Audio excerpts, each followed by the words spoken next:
What up mga solid subscribers, no? So ngayon guys, ang papanoorin po natin, very big shout po kay CETV Philippines, no? So, medyo umiingay po ito tong ano to, no? May nag-PM lang din sa akin, no? Umiingay po ito, no? Ito po yung Eclipse. Nagkaroon daw ng controversy between both parties na. Alam niyo naman yung Eclipse, under sila ng GKD labels po guys, no? So actually wala pong idea kung ano nangyari, kung anong mangyayari dito, no? Wala talagang idea. Ngayon ko pa lang makikita po ito, no? And comment kayo down below kung meron kayong ibang ideas or kung ano man, no? Regarding po dito, no? Kasi mali natin mayroon pong pinagmulan yung controversy na to, no? So actually hindi ko talaga alam, no? Tara, panoorin na po natin to. Let's go. Between P-pop group Eclipse and their former management GKD labels is far from over. Former na. So talagang split na po talaga, no? Okay. Tara, tuloy. Both sides have presented conflicting statements about the group's sudden departure, leaving fans with more questions than answers. Let's break it down. It all started when GKD labels announced that they had terminated their contracts with Eclipse members Lex, Jilly, Angelo, Rabe, Josuel, Clyde, and Dean. Along with this, the label made it clear that they own the rights to all of Eclipse's music, trademarks, and branding. This means that songs like Shake It Down and FOMO legally belong to GKD labels, and any unauthorized use could lead to copyright infringement. But what really shocked fans is what happened next. Eclipse's social media pages were suddenly rebranded as Phoenix, a new girl group project searching for members through a reality show. Many fans saw this group as a narration of Eclipse's history, wiping out years of hard work with just one rebranding. This raised major concerns. If a company can just replace an entire group and repurpose their platforms, what does this mean for other P-pop acts under strict label contracts? But according to more and more members of Eclipse, the story doesn't end there. In a newly released statement, the members claim that they were the ones who pre-terminated their contacts, citing legal issues with the company. So sila mismo yung nag-terminate ng contract nila, no? So nakasulat dito, no?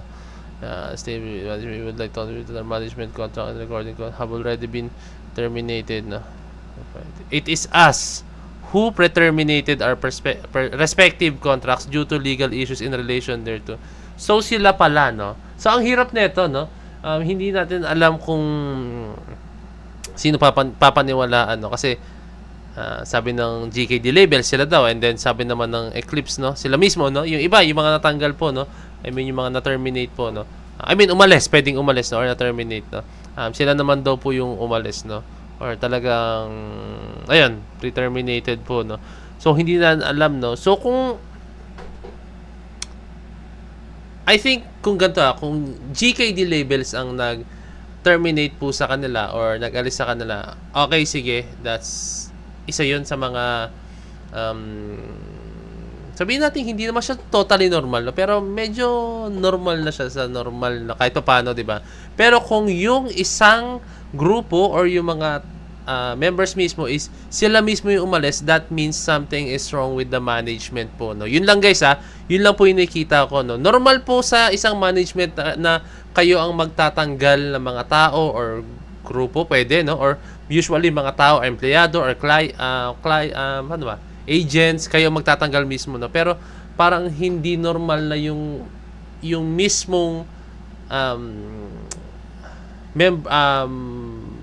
sabihin natin ito, grupo mismo or yung mga tao na nakapaloob doon is kayo mismo yung aalis, no? Ibig sabihin nun, something is wrong with the management or hindi natin alam, baka misunderstandings or kung ano man, no? So I think something's not right po talaga, no? Yun lang masabi ko. Hindi ko masabi kasi wala akong alam pa masyado sa issue, no? Ayoko na magbanggit na kung ano-ano man kasi mahirap magbanggit na kung ano-ano man dahil wala tayong alam sa issue, okay? Citing legal issues with the company, they assured fans that they are taking legal action to defend their rights as Filipino artists. They also warned everyone to be cautious of misinformation online, hinting that not everything being said about the situation is true. Beyond this legal dispute, Tensions further escalated when GKD labels criticized P-pop stage production quality, despite their own production receiving backlash for poor audio and execution.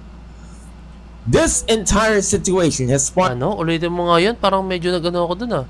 Tensions further escalated when GKD labels criticized P-pop stage production quality, despite their own production receiving backlash for poor audio and execution.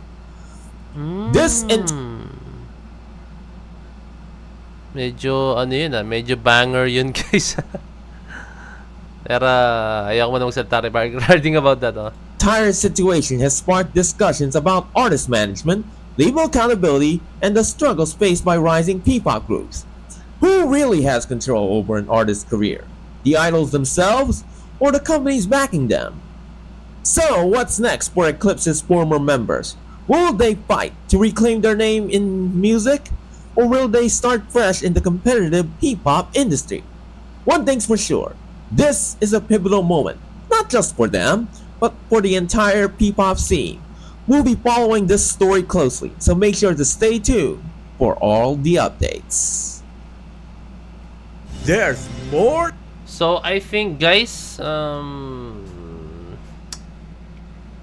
tingin tayo ng mga comments para maliwanagan tayo, okay? Okay, magbabasa po tayo ng comments, no? And para malaman din natin, angat ko lang onti itong aking screen, no? Para hindi nakarang sa inyo, no? Okay. Ito, tingin po tayo, no? So sabi ni Gunblade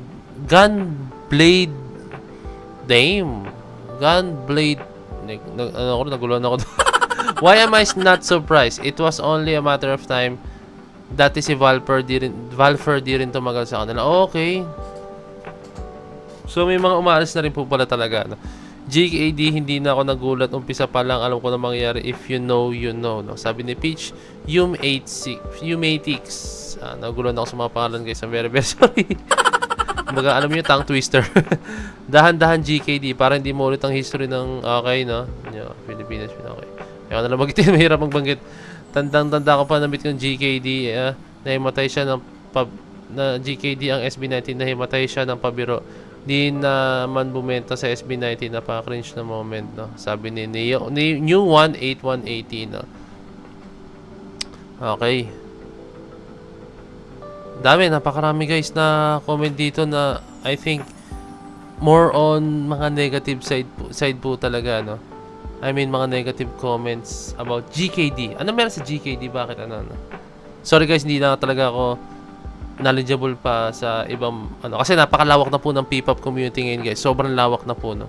Kung ano, kumbaga kung aanin mo siya, napakarami na pong P-pop groups na naglalabasan ngayon, no? Okay. Tingin pa tayo. Ito, may nakita ko dito, no? Sabi ni Midnight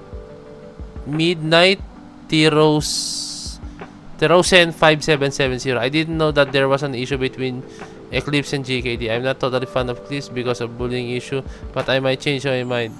I mean, they can't catch a break regarding management issue. Please kick us. Oh, they can't catch a break? Okay. I knew it simula pa lang, no?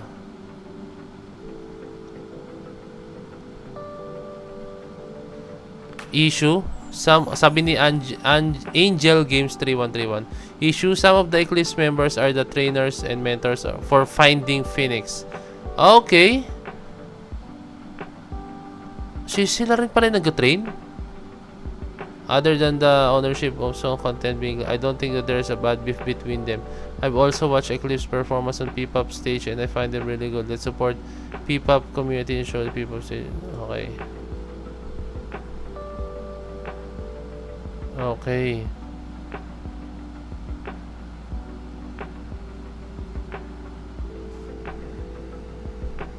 Grabe, no?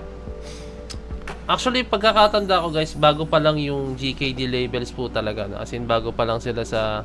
Yan, okay. So, tingnan po sa nandito, no? Bago pa lang ang GKD labels, no? So, I think they are just starting na... kumbaga, gumagawa pa lang sila ng pangalan, no? And...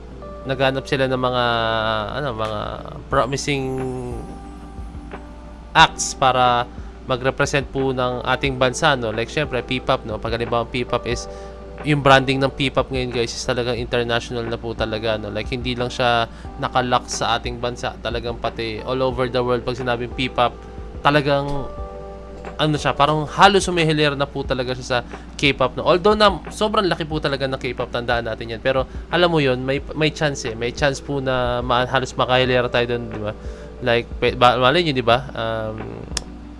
Mahigitan pa natin, no? Pwede naman mangyari, ano. So etong ganito klaseng mga issue guys, no, sa mga nagsisimulang company pa lang, I think hindi na bago yung ganito na may mga misunderstandings, may mga ganyan, no, mga bago. Pero what's important is ano lang, tuloy-tuloy lang, kumbaga trial and error naman yan, no? Pero so far guys, mga nakikita ko dito is mga negative comments. Wala po talaga ako nakitang mga positive comments about this one, no? So, I don't know kung ano meron. Comment down below guys, pag-usapan natin yan sa next video natin, no. Tingnan natin kung ano mga masabi nyo about this issue, no? Okay. So yun guys, maraming salamat. So this is Boy Tipid signing out. Peace. That's it.